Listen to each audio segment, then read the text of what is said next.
잘 오셨습니다. 네. 네. 네, 참 잘 오셨습니다. 네.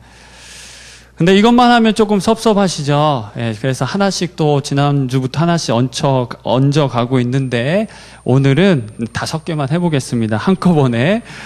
당신의 얼굴을 보니, 예, 여기까지는 뭐 똑같고요. 당신의 얼굴을 보니 행복하고 즐겁고 기쁘고 복되며 마음이 따뜻해집니다. 여기까지. 행복하고 즐겁고 기쁘고 복되며 제 마음이 따뜻해집니다. 자, 연습 한번 해보시고, 연습. 네. 네, 고맙습니다. 네. 네, 이제 됐습니다. 자, 이제 진짜로, 이미 인사 나누신 분 계시지만, 자, 이제 진짜로 한번 앞뒤 옆으로 한번 두 분 이상에게 한번 인사 나누도록 하겠습니다. 준비? 기억하시죠? 행복하고 즐겁고 기쁘고 복되며 제 마음이 따뜻해집니다. 준비, 시작!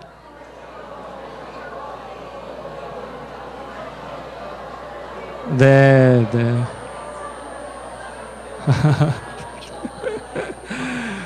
네. 정말로 그렇게 고백하시죠? 네.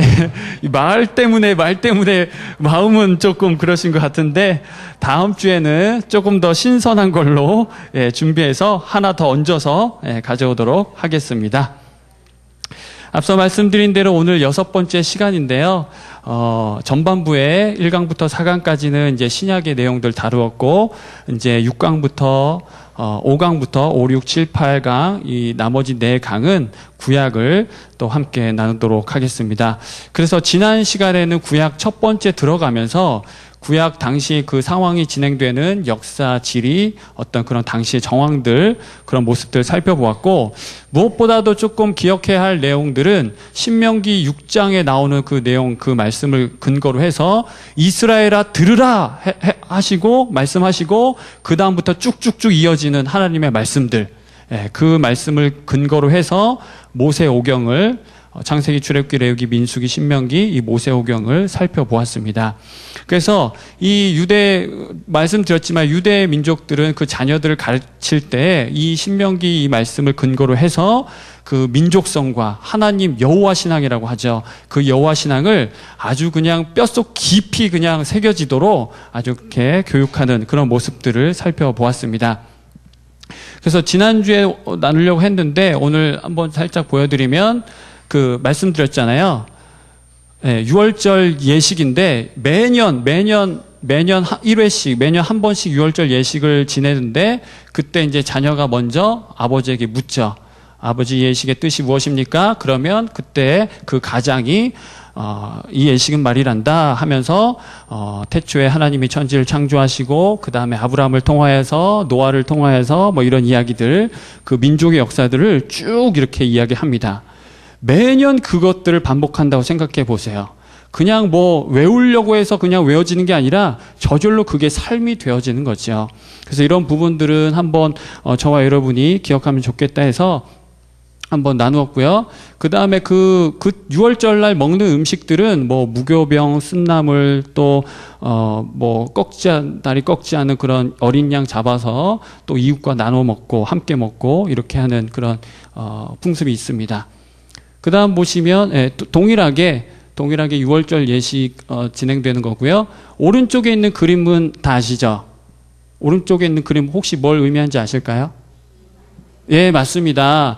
그 이스라엘 백성들이 이제 출애굽하는 바로 그 직전에 하나님의 말씀을 따라서 문설주 임방에다가 그 잡은 어린 양 피를 이렇게 바르면 죽음의 사자, 여호와의 사자가 건너간다고. 그래서 유월이라고 하죠. 유월절. 그래서 그 사자가 건너간다고 해서 저런 예식들을 했고, 저 피를 바른 곳만 죽음의 사자 피해 가서 장자나 그 다음에 첫 새끼 뭐 그런 분들 다 피해 갔습니다. 근데 이제 애굽은 이제 다 망해버렸죠. 그래서 현대에 보시면 그 토라 조금 지금 뭐 화면이 좀 깨지긴 했는데요. 요 밑에 그림 보시면 어떤 청년이 그 토라 뭉치를 이렇게 두루마리를 이렇게 어깨에 대고 있는 그 장면이거든요. 보시면 되겠고, 토라를 펼쳤을 때의 모습, 그리고 무슨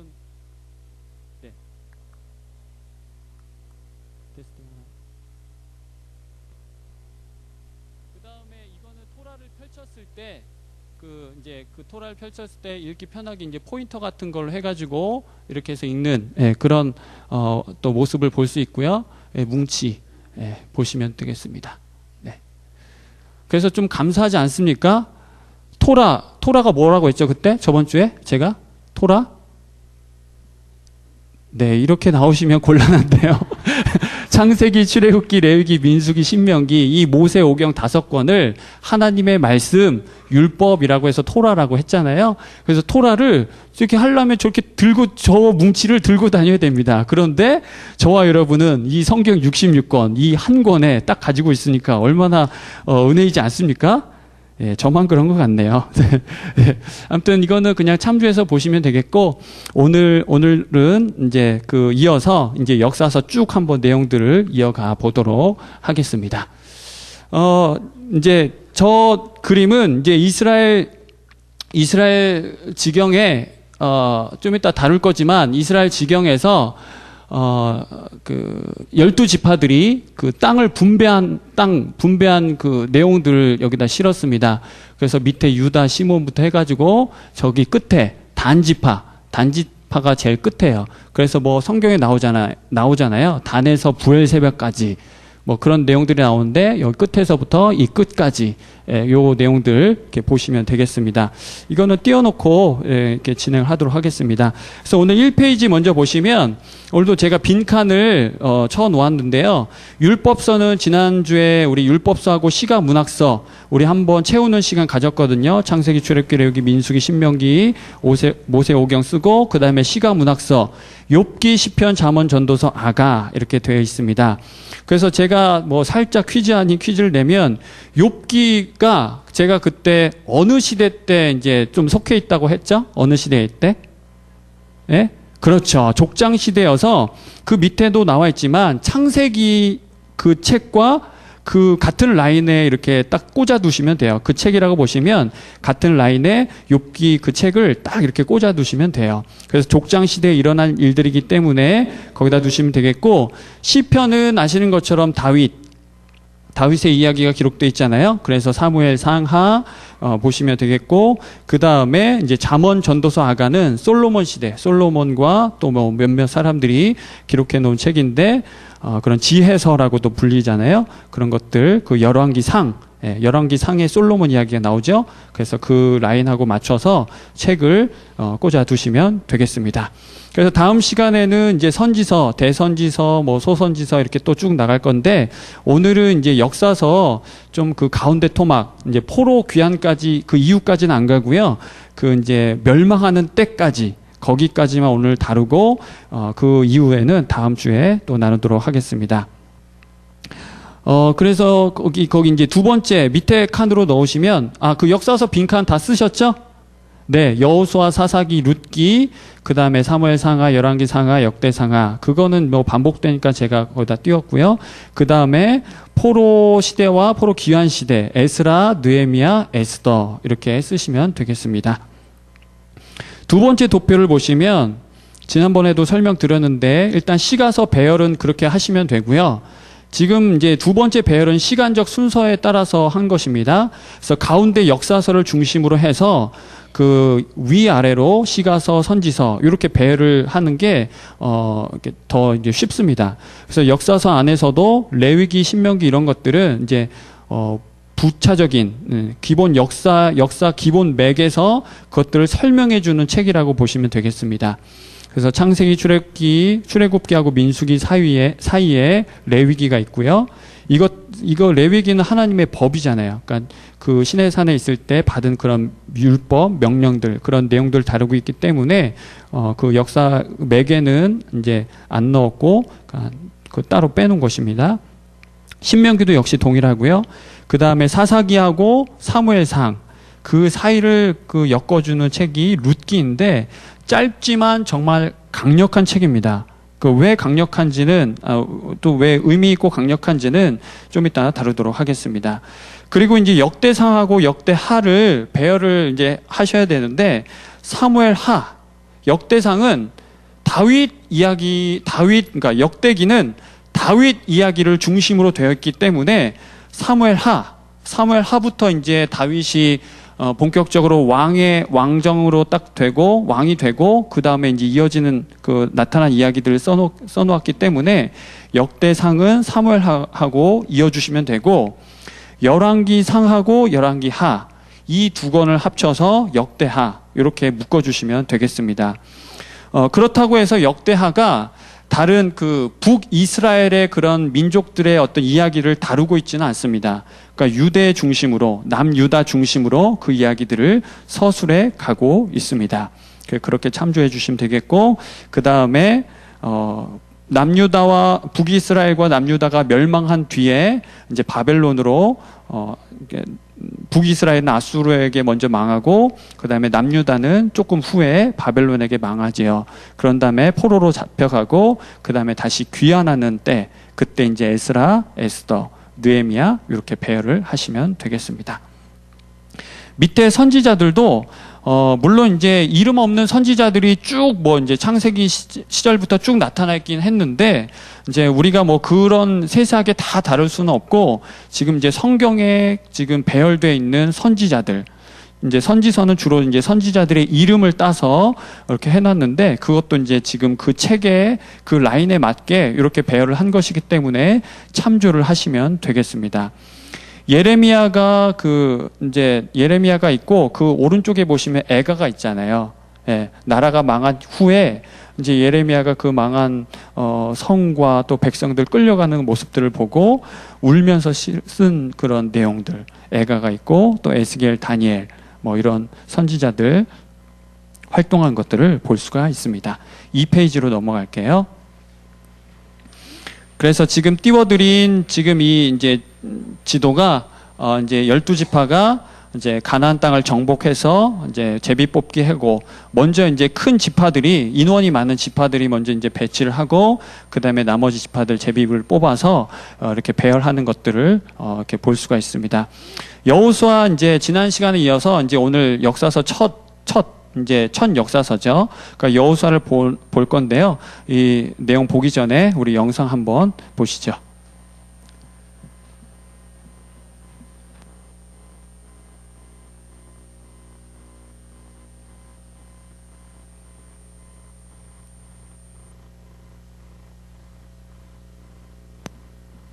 예, 소리 좀 키워주세요.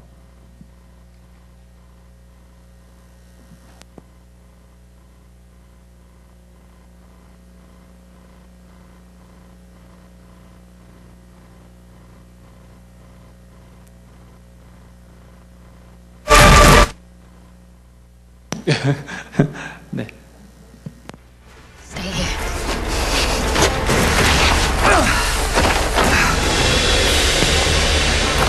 Joshua! Tell me, did you find a way in? Is there a weakness? Not in the walls, but in their hearts. Joshua, we met a woman. She thinks God has taken the city already. The people melt in fear because they know he is with us. God is with us. But we've still to find a way in.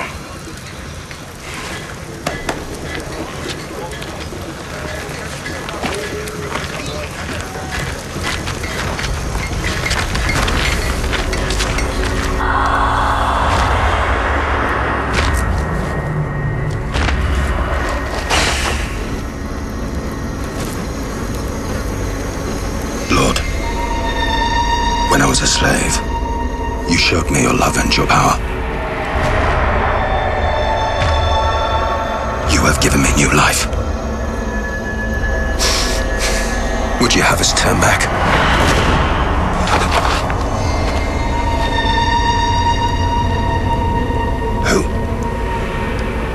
Who are you? I pray you are with us, and not with our enemies.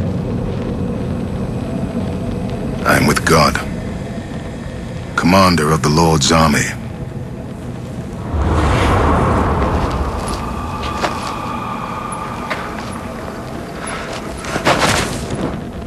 What does he ask of us? The Lord parted the waters for Moses. For You.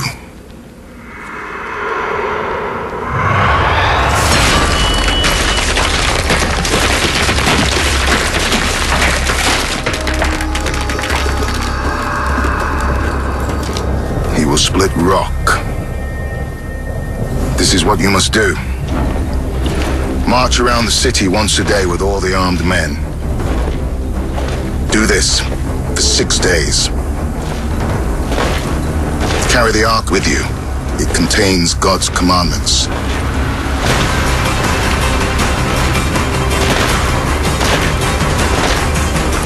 Then, on the 7th day, march around the city 7 times.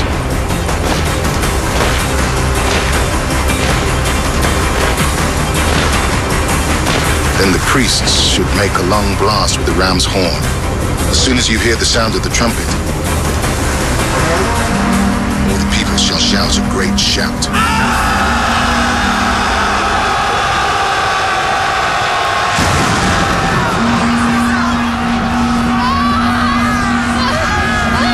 It's happening! Glory will come.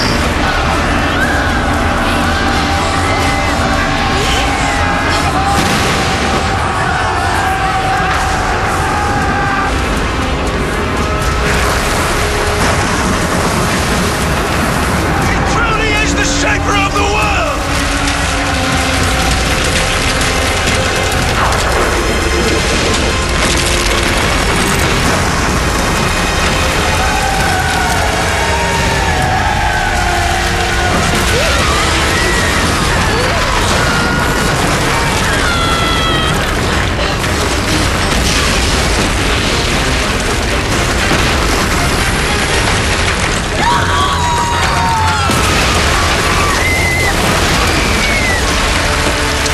Jericho is ours!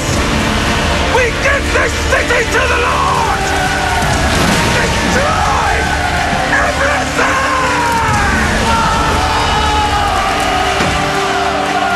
네, 여기까지 하겠습니다.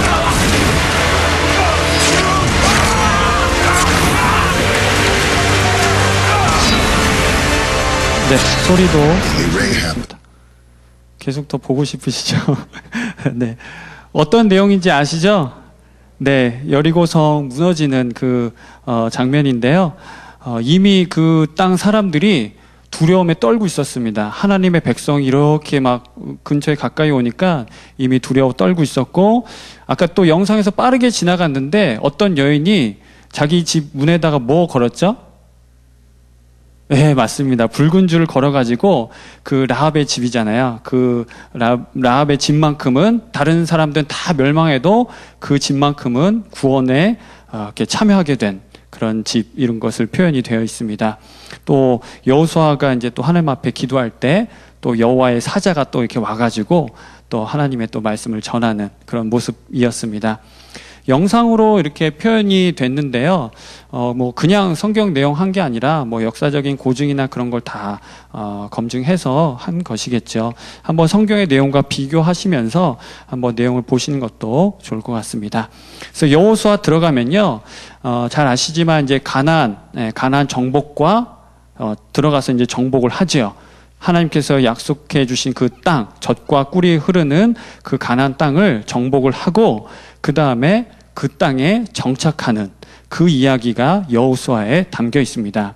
그래서 하나님께서는 일찍이 신명기 7장 2절에서 5절 말씀을 통해서 너희는 이런 것들 하라, 또는 이런 것도 하지 말라, 이렇게 말씀을 하셨습니다.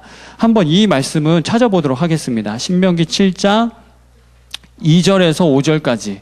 네, 한번 보시면 좋을 것 같습니다. 신명기 7장 2절에서 5절. 네. 구약 272면에 있습니다. 신명기 7장 2절에서 5절. 네. 저와 여러분이 한 절씩 교독하도록 하겠습니다. 7장 2절에서 5절까지입니다. 한 절씩 교독합니다. 내 하나님 여호와께서 그들을 내게 넘겨 내게 치게 하시리니 그때에 너는 그들을 진멸할 것이라. 그들과 어떤 언약도 하지 말 것이요 그들을 불쌍히 여기지도 말 것이며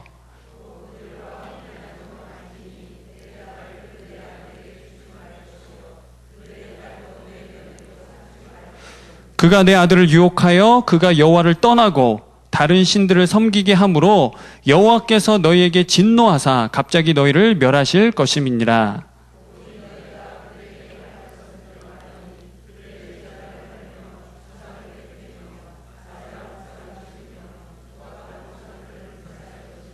아멘. 그래서 그 말씀의 내용들, 그러니까 이미 하나님께서 모세를 통하여서 그 말씀을 이런 경계와 권면의 말씀들을 해주셨습니다. 그래서 정리하면 뭘 하라 하셨습니까? 거기 보시면 뭘 하라? 진멸하라. 하나도 남기지 말고 뭐 어린 아이들 뭐 불쌍히 여기 어린이와 또 여자들 불쌍히 여기지 말고 그냥 다 진멸하라 이렇게 말씀하시고, 두 번째는 각종 우상들을 다 제거하라고 이야기하십니다. 남김없이. 그 다음에 이제 하지 말라라고 하신 말씀 있죠. 첫 번째는 그 땅 백성들과 언약을 맺지 말고, 두 번째 결혼 금지. 뭐 자기 딸이나 뭐 손자나 이런 사람들이 그 이방 그 가나안 족속들과 절대로 결혼하지 말도록 그렇게 이야기하셨습니다. 그런데 지켜졌을까요? 안 지켜졌을까요? 깨졌습니다. 아마 그 내용들은 그 다음에 보시면 나와 있습니다. 그래서 이런 말씀들이 먼저 선포되고 처음에는 이제 열심히 이제 말씀을 지키려고 갔죠. 근데 이제 후반으로 갈수록 변질되고 안주하게 됩니다. 그래서 그 다음에 이제 하나님께서 이제 가나안을 주신 이유를 설명을 하고 계시는데요. 정말 놀라운 말씀입니다. 이 9장 5절인데요. 이 말씀도 저와 여러분이 이렇게 주목해서 보시면 좋겠습니다. 9장 5절 한 장만 넘기셔서 이 말씀은 천천히 저와 여러분이 한 절씩 한 목소리로 봉독합니다. 시작. 내가 가서 그 땅을 차지함은 내 공의로 말미암음도 아니며 내 마음이 정직함으로 말미암음도 아니요 이 민족들이 악함으로 말미암아 내 하나님 여호와께서 그들을 내 앞에서 쫓아내심이라. 여호와께서 이같이 하심은 내 조상 아브라함과 이삭과 야곱에게 하신 맹세를 이루려 하심이니라. 아멘. 이해되시나요? 하나님께서 가나안 땅을 이스라엘 백성들에게 주셨는데 이스라엘 백성들이 이뻐서 뭔가 잘난 게 있어서 공의로워서 주셨다고 말씀하십니까? 아니죠. 그렇습니다. 그게 아니라 거기 나와 있잖아요. 9장 5절. 이 민족들이 무엇으로 말미암아? 악함으로 말미암아. 이미 그 땅은 죄로 피로 다 물들어 버린 것입니다. 이 땅을 다시 이렇게 솎아내고 기경하지 않으면 도저히 생명의 역사가 나타날 수 없는, 그러하기 때문에 하나님께서 진멸하라 그렇게 말씀하신 것이지요. 그래서 어떻게 하나님이 그렇게 잔인하게 뭐 사람들 다 죽이라고 하냐 이렇게 이해하시면 그건 잘못된 이해입니다. 하나님의 마음을 정확하게 알고 계셔야 돼요.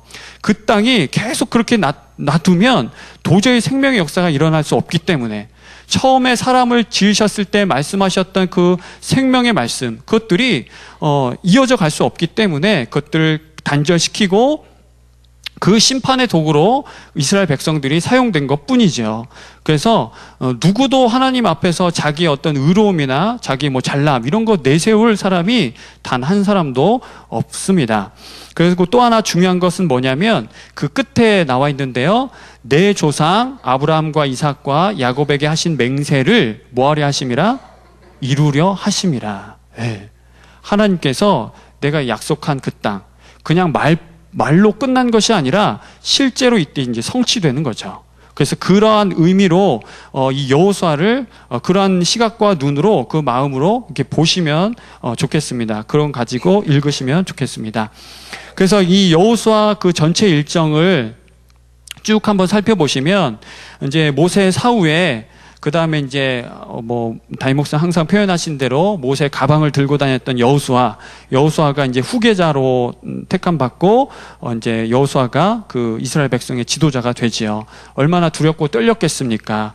그 거대한 그 조금 이렇게 지도자 거목이 이제 죽고 나서 그 다음을 이어가는 몫을 이제 여호수아가 해야 되는데 그런 여러 가지 마음들이 있었겠죠. 그래서 하나님이 오셔서 그 마음 위로해 주시고 용기를 불어 넣어 주십니다.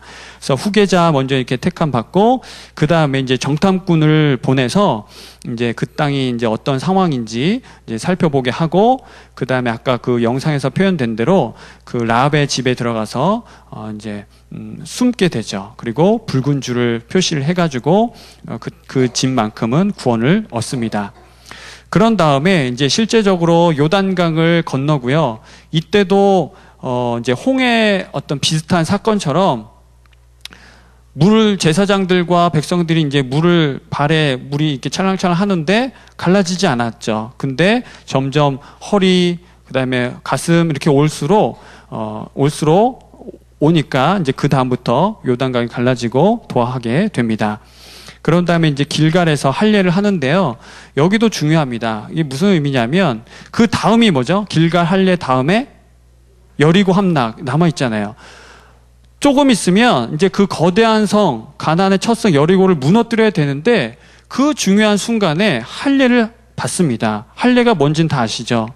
꼼짝도 못하고 움직이지 못한 그런 상황들을 만듭니다. 그래서 이 의미는 뭐냐면 전쟁이 이런 역사가 사람에게 있지 아니하다는 거죠. 하나님께서 이루어 주시고 하나님의 능력으로만 가능하다는 것을 보여주기 위해서 이런 사건들이 이렇게 배치된 것을 보시면 좋겠습니다. 그래서 여리고 함락이 이루어진 다음으로 그 여리고 다음에 바로 그 옆에 이제 아이성이 있거든요. 그래서 아이성 그 성도 이제 막 정복하려고 가는데 이때는 실패를 합니다. 예. 아이성 정복을 하는데 실패를 합니다. 이유는 다 아실 겁니다. 아간이 몰래 이제 그 전리품들을 자기 집으로 빼돌려 와가지고 그것들이 나중에 들통이 나죠.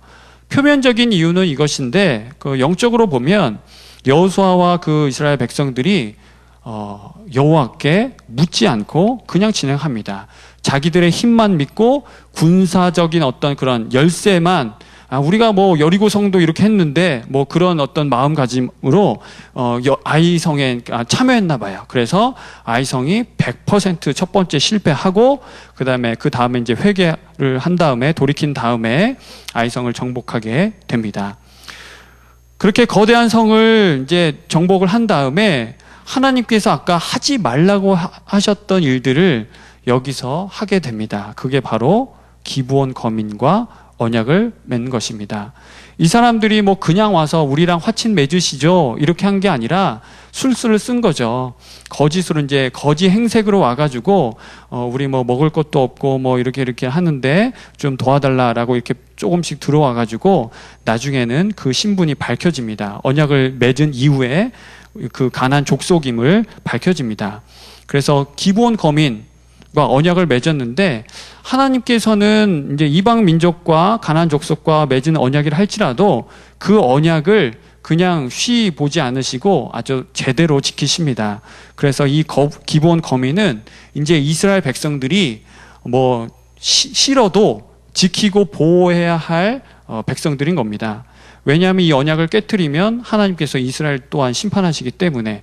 그래서 언약을 그렇게 맺고 그 다음에 가운데 먼저 쳐서 들어오고요. 그 다음에 남쪽 정복하고 북쪽 이렇게 이러한 순으로 올라가는 것을 볼 수 있습니다. 남과 북 다 점령한 이후에 그 다음에 아까 제가 말씀드린 대로 지역을 이제 분배를 하고요. 제비 뽑기를 통해서 지역을 분배를 하고 그 다음에 마지막 권면을 하지요. 그래서 저와 여러분이 잘 아는 말씀처럼 오직 나와 내 집은 누구만을 섬기겠다? 그렇죠. 우리 하나님 여호와만 섬기겠다 이야기를 하고 또 마지막 마무리를 짓습니다. 그래서 그 지도를 보시면 므낫세는 좀 인원이 많아서 뭐 또 두목시기도 하고 그래서 이렇게 땅이 동쪽과 또 서쪽 이렇게 나누어진 걸 볼 수 있고요. 그다음에 므낫세 동쪽에 보시면 므낫세 갓 루벤은 이 땅이 좋아서 원래 이 땅은 뭐 그냥 다 같이 원래 가나안 땅으로 들어가고 이 땅은 그냥 내버려 둬야 되는데 이제 여호수아한테 간구해서 저희가 여기에 정착하겠다고 이렇게 청을 하지요. 그래서 므낫세 갓 루벤 그 군사들만 모든 정복이 다 끝난 후에 다시 본래 자기 그 지파 내로 돌아오는 그런 내용들을 볼 수가 있습니다. 그래서 여호수아는 이렇게 마무리가 되고요. 그다음 보시면 이제 사사기입니다. 사사기. 네. 사사기는 뭐 여러 가지 사건들이 나옵니다. 12지파 안에 그 세워진 사사들을 통하여서 구원 역사가 이렇게 이루어진 걸 볼 수 있는데, 그런 것들은 그냥 나타난 사건들이고, 저와 여러분이 그 가져야 될 시각, 또 그 마음에 품고 이제 보아야 될 거는 이겁니다. 이거. 딱 이것만 기억하시면 되겠는데, 뭐냐면 그 순환 구조로 돼 있는데요.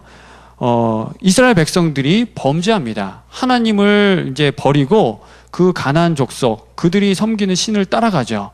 예, 아들 따라가고 딸 따라가고 뭐 다 따라갑니다. 그래서 하나님을 버리고 범죄하면 그 다음에 하나님께서 그 백성들을 싫어하셔서, 그 죄를 싫어하셔서 심판을 내리시지요. 그래서 주변 족속들을 이렇게 막대기로 삼으셔가지고 이스라엘을 괴롭게 합니다. 그러니까 그 노예로 삼아가지고 이제 공물을 바치게 하고 그런 것도 이제 약탈당하게 하고 그냥 노출시키시는 거죠, 하나님께서.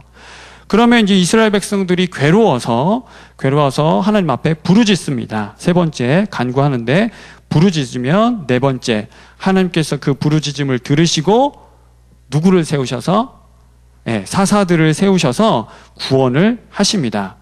그런데 이 사사가 좀 이따 나누겠지만 그 나라 전체를 다스리는 사람이 아니라 그 지파 안에서만 일어났다가 그냥 죽은. 그러니까 다른 사사들도 다 마찬가지입니다. 국소적입니다. 그 지파 안에서만 일어났다가 주변에 뭐 외세가 들어오면 뭐 공격받았다가 또 이제 몰아내는. 그러니까 이런 식으로 계속 반복이 됩니다. 그래서 그 사사가 살아있을 때는 이제 하나님 믿는 신앙 가지고 이렇게 지키지만, 그 사사가 죽게 되면 이제 또 다시 옛날로 돌아가게 되는 거죠. 하나님을 잊어버리고 죄를 짓습니다. 그러면 또 다시 이제 압제를 당하고 또 부르짖고 또 하나님께서 들어주시고. 그래서 사사기는 요 순환이 계속 이루어집니다. 요거는 이제 말씀으로 돼 있으니까 그건 한번 살펴보시면 좋겠네요. 그래서 여호수아 시절에만 해도 이제 막 여호수아 살아서 막 이제 막 그 하나도 남김없이 그 가나안 족속들 다 정벌해 가고 막 그러는데, 이제 사사기로 들어오면서 거기 첫 번째 줄 보시죠. 사사기 1장 27절에 이런 말씀이 나와 있습니다. 마을들의 주민들을 쫓아내지 못하매. 그러니까 사사기 초입에도 여전히 그 정복 전쟁이, 그러니까 크고 작은 조그만 소소한 정복 전쟁들이 있었거든요. 그런 것들이 진행이 됐는데, 이 이스라엘 백성들이 어떻게 했냐면 마을들의 주민들을 쫓아내지 못함에 가나안 족속이 어떻게 했다고 합니까? 이거 정말 눈여겨서 봐야 됩니다. 가나안 족속이 이제는 아예 결심하고 그 땅에 거주했다고 이야기합니다. 그러니까 계속 그 어떤 가나안 족속을 정벌하기 위해서 계속 공격하고 했을 거 아닙니까? 근데 한 번 하고 안 되니까, 또 한 번 하고 안 되니까 그냥 포기했다라는 거죠. 그러니까 이 사람들이 좀만 버티면 되네 라고 하면서 그 땅에 버티고 앉아 있는 것입니다. 그래서 이것은 우리 죄 문제와도 함께 보시면, 그러니까 영적으로 풀어보면 죄 문제하고도 한번 연결해 보시면 좋겠고요. 우리 안에 죄가 한번 이렇게 한다고 생각해 보십시오. 우리 안에 죄가 작정하고 우리 안에 거주하기를 힘쓴다. 그건 무서운 이야기죠. 그래서 그 내용들이 이제 진행이 되고, 그 다음에 사사기 2장 2절 3절 말씀이 있습니다. 너희는 이 땅의 주민과 언약을 맺지 말며 그들의 제단들을 헐라하였거늘 너희가 내 목소리를 듣지 아니하였으니 어찌하여 그리하였느냐. 그러므로 내가 또 말하기를 내가 그들을 너희 앞에서 쫓아내지 아니하리니 그들이 너희 옆구리에 뭐가 될 것이며, 그렇죠, 그들의 신들이 너희에게 올무가 되리라. 계속해서 그들이 걸림돌이 된 것입니다. 그래서 사사기를 보시면 계속 그들이 공격해오고 또 무너지고 또 회복됐다가 무너지고 이러한 장면들을 볼 수가 있는 것입니다. 그래서 마지막 보시면 그때 이스라엘에 왕이 없었으므로 사람이 각기 자기 소견에 옳은 대로 행하였더라, 이렇게 이야기합니다. 그러니까 뭐냐면 이제 사사기를 지나서 사무엘로 넘어가거든요. 그러니까 어떤 불분명한 통치 체제가 있는 상황에서 통치 체제로 넘어가는 그 과도기적인 상황 속에서 어떤 제도나 어떤 왕권, 주변 국가들은 다 왕들이 있었습니다. 왕들이 있었어요. 그래서 이 사사기 시절 때부터 어떤 왕에 대한 요구들이 있었고, 그거에 대한 찬반론, 그런 찬반론들이 있었음을 우리가 이해하고 계속 이렇게 쭉 넘어가면 좋을 것 같아요. 그래서 어떤 나름대로 그런 기준이 없기 때문에 그냥 이게 옳은가 보다 하면 그렇게 그냥 했다라는 것이지요. 그래서 사사기의 특징이라고 한다면 이 말씀을 기억하시면 좋겠습니다. 우리가 사사들 하나하나를 개별적으로 살펴보는 것들은 말씀을 통해서 보시고요. 이제 그 구조만 보시면 사사들을 분류할 때 어떤 설명하는 내용이 많으면 그 대사사라고 부르고요. 그냥 이제 뭐 그런 사사가 있었더라라고 하면 소사사라고 이렇게 일컫는다고 합니다. 이거는 뭐 구조적인 내용이니까 그냥 참고만 하시면 되겠습니다. 그리고 결론적으로 사사의 통치를 이제 평가를 해본다면 이거는 절대적으로 하나님의 구원 역사의 통로, 어떤 지도자가 없는 그런 상황 가운데서 하나님이 세운 그 사람을 통하여서 구원 역사를 일으켜 주신 그 모습, 그런 것을 보여주시기 위해서, 그러니까 역사의 주관자가 바로 하나님이시다 나타내기 위해서 이 사사가 의미가 있다고 그렇게 보시면 되겠고, 조금 이제 비평적으로 평가를 해본다면 아까 말씀드린 대로 이 사사들은 한시적이었습니다. 그러니까 비교를 한번 해드릴게요. 초대 왕이 사울 왕이었잖아요. 사울 왕이 처음에 왕으로 딱 등극을 하고 나서 암몬 족속이 이렇게 공격을 해온다는 소식을 듣습니다. 그러자 이 사울 왕이 자기가 이제 밭을 가고 있었던 한 결이 그 소를 그냥 다 쪼개버립니다. 다 쪼개서 이스라엘 전 지파에 다 보내지요. 그래서 그때 전 지파 사람들이 다 사울 왕 앞으로 모여듭니다. 그래서 이 사울 왕을 중심으로 해서 그 백성들이 갑자기 군대가 조직이 돼서 이 암몬을 완전히 이렇게 괴멸을 시켜버리지요. 그러니까 이거랑 이 사사랑 조금 다른 겁니다. 그래서 사사들은 그 지파 안에서, 그 지역 안에서만 잠깐 반짝 일어났다가 사라지고, 또 여기서 이렇게 일어났는데 또 다른 쪽에서, 다른 지파에서 문제가 생긴 겁니다. 그러면 그쪽에서 또 일어났다가 사라지고, 이렇게 국소적으로 연속성이 없이 그렇게 됐다라는 걸 보시면 되겠고, 또 지역적으로 한계가 있는 그런 모습들 볼 수 있습니다. 3페이지로 넘어가겠습니다. 3페이지입니다. 3페이지 보시면 이제 룻기인데요. 아까 제가 말씀드렸던 대로 룻기는 짧은 책이지만 강력한 책이라고 했습니다. 룻기는 제 내용은 띄워드릴게요. 룻기 내용은 다 아실 겁니다. 이방 여인이 이스라엘 가문으로 시집을 와가지고, 근데 남편들이 다 죽고, 그 다음에 새로운 그 가문의 어떤 그 믿음의 계보를 잇는 한 사람을 만나서 그 계보를 이어가는 그런 장면들입니다. 그래서 우리는 딱 볼 때 이제 뭐 메시지도 그렇고 이제 찾아보면 이제 뭐 시어머니와 며느리의 관계, 또는 뭐 보아스와 룻의 어떤 연애, 뭐 이런 쪽으로 많이 또 이렇게 스토리가 그런 거니까 그렇게 보시는데, 이제 우리는 이제 그것을 넘어서서 이러한 관점을 가지고 보시면 좋겠어요. 하나님께서 어떻게 생명의 역사와 믿음의 계보를 이어가시는지, 하나님께서 어떻게 생명의 역사와 믿음의 계보를 이렇게 어떤 놀라운 방법으로 이어가시는가, 그러한 관점을 가지고 이 룻기를 앞으로 보시면 되겠습니다.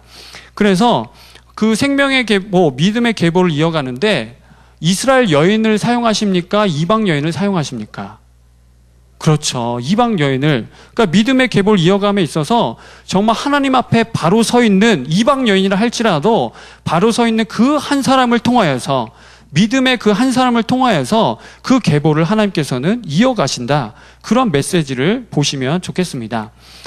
그래서 신실한 그 한 사람을 찾아서 이루시고요. 보시면 되겠습니다. 그래서 비교하시라고 룻기에 기록된 계보하고 마태복음에 기록된 계보를 이렇게 한번 보시라고 올려놨습니다. 왼쪽에는 이제 뭐 베레스의 계보는 이러하니라. 베레스는 이제 유다의 쌍둥이 이제 아들인데, 베레스를 통하여서 쭉쭉 보시고, 그 다음에 살몬, 보아스, 제가 큰 글자 중심으로 할게요. 살몬, 보아스, 오벳, 이세, 다윗, 이렇게 나와 있죠. 그렇게 남자들 나와 있고, 마태복음에 가면 그 중요한 사람들 사이에 여인들의 이름이 있습니다. 누가 있습니까? 다말. 유다하고 다말 어떤 관계입니까? 네? 부인? 네, 부인, 절대 부인 아니죠.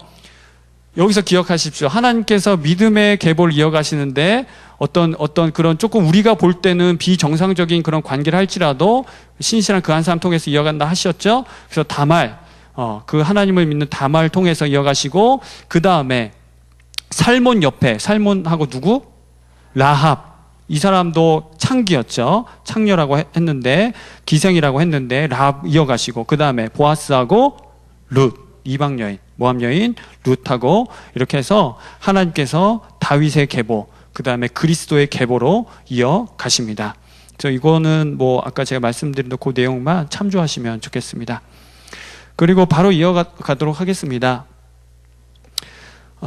사무엘 상하, 그 다음에 이어지는 열왕기 상하, 그 다음에 역대기 상하, 이거는 이제 역사책들인데, 이것도 동일하게 구체적인 내용들은 성경에 다 기록되어 있기 때문에 그런 내용들 하나하나 보시면 좋겠고요.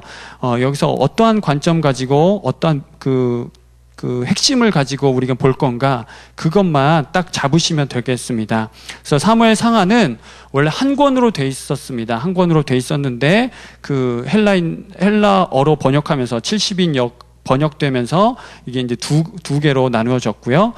지금 우리 개혁 우리 지금 가지고 있는 저와 여러분의 성경도 그렇게 두 권으로 나누어져 있습니다. 그래서 사무엘 상하는 왕정 시대를 시작하는 것과 통일 왕국을 건설한 장면, 거기까지 보시면 되겠습니다. 그래서 사사 통치 말기의 역사를 보여주고 있는데, 내부적인 상황하고 외부적인 상황이 있었습니다. 먼저 내부적인 상황은 뭐냐면 사사 통치의 한계성, 쭉 역사를 이어서 봤죠. 그런 한계성이 있고, 이제 정말 말기, 이스라엘과 엘리야고 사무엘이 이제 마지막 사사, 뭐 선지자, 제사장, 뭐 여러 개로 불리긴 하는데 마지막 사사라고도 하는데요. 이 엘리야고 사무엘이 아시는 것처럼 그 아들들로 인해서 어떤 그 사회가 요구하는 지도자적인 자질, 자질을 갖춤에 있어서 실패했다고 이렇게 보고 있습니다. 그래서 엘리의 두 아들은 범죄 때문에 이제 전쟁터에서 죽고요. 사무엘의 두 아들은 자기 마음대로 자기 이익을 따라서 판결을 굽게 하고 그렇습니다. 그러니까 하나님의 법의 공정성을 침해하니까 그 이스라엘 백성들이 더 이상 어떤 희망, 그런 것들을 가질 수 없게 되는 거죠. 그리고 이제 외부적인 상황은 이제 블레셋이라는 민족이 처음에는 그냥 아까 그 지도 보시면 그 왼쪽에 그 바다 쪽 있잖아요. 바다 쪽에 이제 블레셋 사람들이 살고 있었는데, 그래서 바다 백성이라고 하는데, 그 블레셋 사람들이 점점 세력을 확장하게 되는 겁니다. 그래서 수시로 이 이스라엘 민족들을 막 넘보는 거죠. 그리고 이스라엘이 확장의 감에 있어서 이 블레셋은 큰 걸림돌이 되었습니다. 그래서 마지막 상황들이 이렇기 때문에 새로운 제도의 필요성이 이제 나타나게 된 것이죠. 왕정제도. 그리고 이미 주변국들은 다 왕의 어떤 그런 제도를 갖고 있어요. 그리고 우리만 없어요. 그래서 이런 제도들을 또 구하는 그런 장면들이 또 사무엘 그 상에 볼 수가 있습니다. 그래서 두 번째로 이제 새로운 제도와 왕정의 요구가 구체적으로 들어가죠. 그래서 성경은 이 왕정 요구에 대해서 서로 상반된 두 가지 입장과 견해가 있었다는 것을 이렇게 보여주고 있는데요. 어쨌든 이런 상반된 입장 속에서 어쨌든 이제 결론은 이제 왕정의 설립으로 흘러갑니다. 그게 하나님이 기뻐하신 일이냐 아니냐 이렇게 이야기가 있긴 하지만 결론은 왕정의 설립으로 흘러가고 있습니다. 그래서 부정적인 입장하고 긍정적인 입장은 이제 나중에 한번 말씀을 살펴보시고요. 세 번째 보겠습니다. 세 번째, 사울과 다윗의 통치입니다. 사무엘 상하에서는 이제 사울 왕이 세워지고 또 이어서 다윗의 이야기가 이렇게 맞물려 있는데 그것들을 이제 제가 보기 좋게 구분을 해 놓았습니다. 그래서 첫 번째 사울의 통치를 살펴보면 이 사울은 아시는 것처럼 초대 왕이기 때문에 막 불안정한 그런 시대 속에서 처음으로 세워진 왕이기 때문에 그 많은 어려움이 처음에 따랐지요. 그래서 내적으로는 관계의 문제가 있었습니다. 사무엘 선지자하고 관계입니다. 첫 번째. 그래서 뭐냐면 역할에 대한 그 혼란이 있었어요. 왕이 뭐 어디까지, 왕의 선은 어디고 제사장의 선은 어디까지인가? 어디까지 내가 이 역할을 하고 당신이 이 역할을 할 것인가? 이런 것에 대한 혼란이 있었고요. 두 번째는 하나님의 말씀에 불순종하는, 이제 완전히 틀어지게 되는 계기가 되죠. 불순종하는 그런 문제가 있었고요. 두 번째 이제 다윗하고의 관계인데 다윗이 이제 또 막 한창 일어나니까 젊은 세대가 이제 막 일어나니까 이제 사울 왕은 끊임없이 이제 자신의 왕자를 왕좌, 자기의 자리를 위협하는 존재로 여겨서 그 명성에 눌려가지고 이 다윗을 추방시켜 버리지요. 그래서 뭐 계속 추격했다가 또 뭐 이렇게 돌아왔다가 뭐 그런 모습들을 반복합니다. 그리고 외적인 모습을 보면 이제 블레셋, 아까 제가 말씀드렸던 대로 블레셋하고 계속 끊임없이 충돌을 했는데요.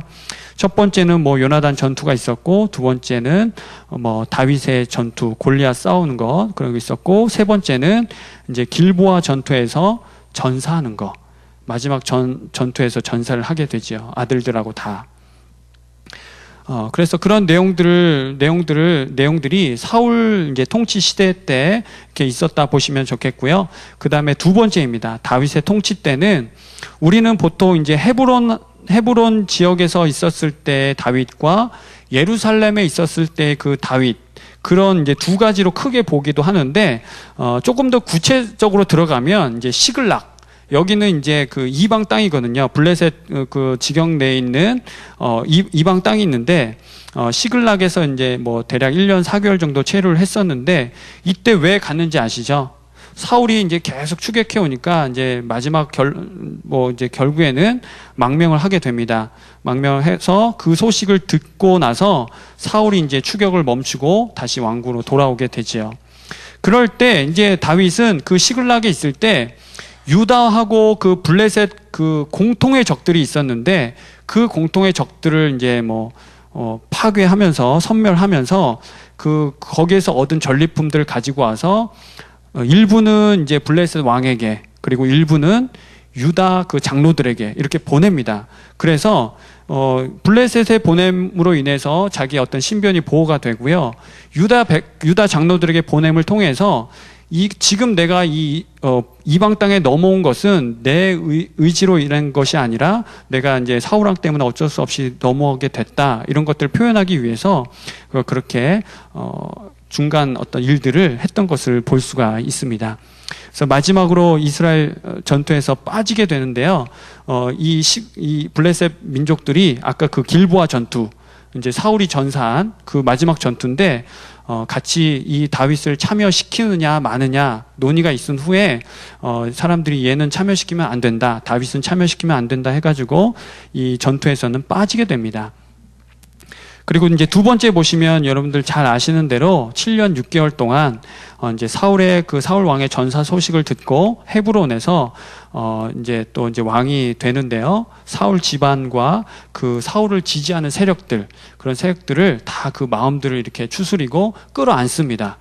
보통은 이제 사울 하면은 이제 다윗이 새로 일어났으니까 사울과 관련된 사울의 사자만 나와도 이제 다 숙청이잖아요. 근데 다윗은 그렇게 하지 않고 다 끌어안죠. 끌어안고, 마지막에 왕으로 추대되어서 이제 그 이스라엘 장로들의 그런 요청에 의해서 기름 부음을 받습니다. 그런데 헤브론에 이제 지내다 보니까 여기를 수도로 삼기에는 너무 이제 좀 부족했던 것이에요. 그래서 이제 수도를 옮기기 위해서 예루살렘을 정복하는데, 이 예루살렘 땅은 원래 가나안 여부스 도성, 이렇게 견고한 성인데 나중엔 다윗성이라고 하죠. 이 성을 정복을 해서 그 땅에 뭐 정치, 경제, 군사 그런 어떤 수도의 중심지로 딱 이렇게 세우게 됩니다. 그래서 그 왕궁을 건설하고 그 다음에 이제 계속 거룩한 부담이 들죠. 하나님의 성전을 지어야 되는데 그래서 하나님의 법궤를 옮겨오고 또 주변국을 정복을 합니다. 그렇게 잘 나가다가 걸림돌이 되는 사건들이 있었죠. 잘 아시는 밧세바 사건이 나타나고 그 다음에 맨 끝에 도피 나와 있는데 이 도피는 누구 때문에 도피됐을까요? 그렇죠. 압살롬 때문에 그런 사건들이 잘 매끄럽게 해결되지 않아서 그런 일들이 이렇게 벌어졌습니다. 그래서 쭉 한번 그 내용들을 한번 보시고요. 그리고 이때 당시에 다윗은 그냥 사모만 했던 것이 아니라 실제적으로 뭐 역대기에 나온 내용이지만 실제적으로 성전을 건축할 준비들을 이렇게 하고 있었습니다. 그다음 이제 열왕기 상하 보겠습니다. 열왕기 상하 보면 이거는 좀 메모하셔도 좋을 것 같아요. 열왕기 상하 보통 역사 책들은 나름대로 어떤 역사 평가하는 기준들 어떤 그런 척도가 있는데 이 열왕기 상하 이 역사책은 아주 독특하고 확고한 그런 역사관을 가지고 있습니다. 그 독특하고 확고한 역사관은 뭐냐면 아까 우리 여호수아 때 나눴던가요? 역사의 주인은 바로 하나님이시다. 네, 역사의 주인은 하나님이시다. 짧게 이야기하면 이런 것이고요. 제가 또 풀어보도록 하겠습니다. 그래서 왜 독특한지, 그리고 확고한 역사관인지 함께 보도록 하겠습니다. 그 다음 이제 다윗 이어서 솔로몬이 왕위를 계승하고 통치하고 성전 건축, 여기까지는 다 아시지요? 지혜의 왕 솔로몬이 지혜를 받아서 이제 잘 통치했다가 말년에 이제 그 여인들에게 또 이제 넘어가서 우상을 숭배하고 무너지는 모습들, 그런 모습들이 있는데 그로 인해서 왕국이 분열이 됩니다. 그래서 북이스라엘과 남유다 이렇게 분열되고 쭉 그 왕정이 이어지다가 마지막에는 멸망을 하게 되지요. 그래서 그 멸망을 하고 성경은 거기서 딱 그치지는 아니하고 짧은 그 메시지를 하나 더 이렇게 첨부를 하는데 그게 바로 뭐냐면 주전 560년경에 있었던 그 역사적 사실을 이렇게 넣어놓습니다. 느부갓네살이 이제 다시 바벨론 포로들을 귀환해라라는 그 명령, 그 내용이 여기에 담겨져 있습니다. 그래서 우리는 이제 멸망으로 끝이 아니다. 새로운 희망으로 나아가는 어떤 그런 것들을 암시하는 내용들을 담고 있다 보시면 되겠습니다. 그래서 철저하게 신앙적인 입장에서 이 내용들을 쭉 이어가고요. 하나님과 이스라엘 백성의 관계, 그래서 이런 것들을 신학적으로 해석하고 기술하였습니다. 그래서 지금 제가 말씀드리려고 하는 것은 이제 그 밑에 있습니다. 열 왕들을 그 민족당, 그러니까 북이스라엘, 남유다 이렇게 19명, 거의 20명 이런 왕들이 쭉 이어지는데요. 그 열 왕들을 평가하는 기준과 척도가 정치, 군사, 경제적 업적이 아니라는 거죠. 보통은 왕이 딱 등극을 하고 나서 그 왕이 어떤 놀라운 일들을 했느냐, 무슨 성을 많이 짓고 또 대적을 섬멸했으며 어떤 좋은 일을 많이 했느냐, 그런 것들이 평가 기준인데 이 열왕기는 그게 평가 기준이 아니라는 거죠. 그러면 어떤 것이라 말합니까? 빨간 글씨 한번 읽어보겠습니다. 시작. 하나님 앞에서 다른 거 없습니다. 하나님 앞에서 그 왕이 어떻게 지금 서 있느냐, 누구의 길을 따라갔느냐. 만약에 그 아버지가 어떤 왕이 새로 등극했습니다. 그러면 그 아버지가 하나님의 그런 말씀을 따라갔느냐, 아니면 이전 백성들처럼 그냥 이 죄를 따라갔느냐, 그게 딱 기준입니다. 평가 기준. 그래서 아까 제가 처음에 말씀드렸던 독특한 사관이 바로 이것입니다. 그래서 이 사관을 또 기억하시고 뭐 열왕기 상하나 역대기를 쭉 보시면 좋겠습니다. 그래서 짤막한 예시로 들면 그 왕이 다윗의 길로 행하였느냐, 아니면 그 북이스라엘의 초대 왕이었던 여로보암. 그 여로보암이 이제 초대 왕으로서 막 금송아지를 섬기고 막 제단을 세우고 막 이방 민족들 똑같이 행위 따라하고 그랬거든요. 그래서 다윗의 길로 행하였느냐, 아니면 여로보암의 길로 행하였느냐, 이것이 기준이 되는 거죠. 그래서 이제 그렇게 그런 사관들을 가지고 보시면 되겠고, 그러니까 하나님의 구원 사관과 그리고 그것들을 어떻게 평가하는 기준이 뭐냐, 그런 것들을 정확하게 인식하시고 보시면 되겠습니다. 마지막은 이제 역대기입니다. 역대기도 동일하게, 열왕기 상하도 역대기도 동일하게 처음에는 한 권이었는데, 그 다음에 아까 똑같은 이유로 인해서 두 권으로 나눠져 있습니다. 역대기는 그 열왕기 상하 내용을 담고 있지만 그것과는 조금 다릅니다. 그러니까 북이스라엘 내용의 그런 내용들이 없습니다. 예, 잘 이렇게 없습니다. 그러니까 유다 중심으로, 남쪽 유다 중심으로, 유대 중심으로 그 이야기들이 되어 있습니다. 그래서 역대기 제가 가로 치워놓고 제가 내용을 써놨는데 뭐라고 했죠? 신앙 공동체. 역대기에서 이야기하는 것은 이거밖에 없습니다. 신앙 공동체. 너희들이 지금 어떠한 민족이냐, 누구의 백성이냐, 너희들의 정체성이 지금 뭐냐, 그것들을 계속 지금 사건들을 통해서 이야기하고 있는 것입니다. 그래서 그 제목에 관한 것은 그냥 보시면 되겠고요. 그 저작 시기 한번 보세요. 바벨론 포로 이후에 이스라엘 백성들이 이제 귀환할 때 보세요. 포로 70년 생활 이제 마치고 자기 땅으로 돌아왔습니다. 돌아와 봤더니 자기의 성벽과 성벽 또 집들 다 무너져 있습니다. 성전은 뭐 말할 것도 없지요. 다시 재건을 해야 하는 그런 상황입니다. 예.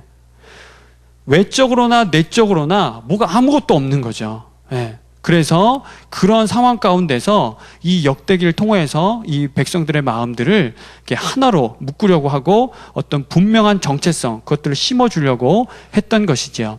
그래서 외적으로는 무너진 성벽, 성전 재건하는, 그리고 내적으로는 여호와 신앙을 회복하는, 민족의식을 새롭게 하려고 하는 그런 몸부림이었다고 보시면 되겠습니다.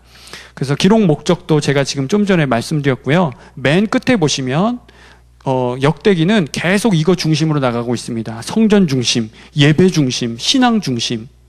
그래서 다윗이 어떻게 성전을 짓기 위해서 자기 아들 솔로몬이 이제 지을 건데, 그 솔로몬이 잘 이것을 지을 수 있게 해서 얼마나 정말 그 자기의 전 재산을 바쳐가지고 그 성전 준비를 하고 있는 장면들, 그것들이 아주 세세하게 나타나 있습니다. 그리고 그 바톤을 이어서 솔로몬이 그 이제 성전을 열심히 짓는 장면이 나와 있고, 또 그 짓는 것뿐만이 아니라 그 속에서 실제적으로 그 예전을 행하는 레위인들이나 제사장들, 그 사람들이 어떤 역할들을 하고 또 세워졌는지, 그런 것들이 아주 세세하게 나와 있습니다. 그래서 왜 그렇게 족보를 기록해 놓고 무슨 레위인들까지 다 기록을 해 놨는가, 그렇게 보시지 말고 이러한 내용을 가지고 보셔야 돼요.